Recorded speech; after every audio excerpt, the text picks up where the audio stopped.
আসসালামু আলাইকুম, সবাই কেমন আছেন? আশা করি ভালোই আছেন। একজন বৃদ্ধ মহিলা তার অনেক কষ্টে টাকা গোছানো টাকাগুলো আমার কাছে গুনতে নিয়ে আসছে। আমার কাছে গুনে আমার কাছে আমানত হিসেবে রেখে যাবে। তো এই আমানতটাকে আমি আবার খুব বড় রিস্ক মনে করি। কারণ আমানত খেয়ানত করা মুনাফিকের লক্ষণ, এটা সবসময় মাথায় থাকে। আর আমি কখনো চাই না কোনো আমানত খেয়ানতকারী হইতে। তাই আমার কাছে সে গুনতে পারে না, সে তেমন একটা চোখেও দেখে না। আমি গুনে দিচ্ছি টাকাগুলা। কিছুদিন আগে সে 200 টাকা ভুল দিয়ে আমার কাছে রাখি চলে গেছে। অনেকদিন হয়েছে, মাস 2 হয়েছে, টাকাটা নেয় না। আমি ভাবছি কি হলো, লাগে না নাকি ভুলে গেছে।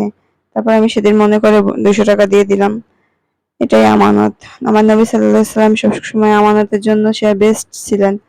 তাই আমিও তাকে অনুকরণ করতে চাই যে আমার মানুষ যেন বিশ্বাস করে আমার কাছে আমানত রাখতে পারে। কতটা বিশ্বাস করলে তার কষ্টে জমানো টাকাগুলো আমার কাছে রাখতে পারে। আমিও সেই বিশ্বাসের মর্যাদা সবসময় দেওয়ার চেষ্টা করি।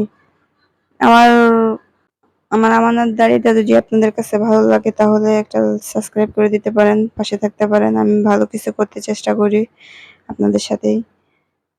আমি টাকা গুনতেছি, সে আমার সাথে অনেক গল্প করতেছে। তারপরে বলল তাকে কিছু টাকা দিয়ে দিতে, 100 টাকা। আমি তাকে 1 টাকাটা দিয়ে দিলাম। সে অনেক অসুস্থ, তার গলায় অনেক টিউমার হয়েছে, দোয়া করবেন সবাই।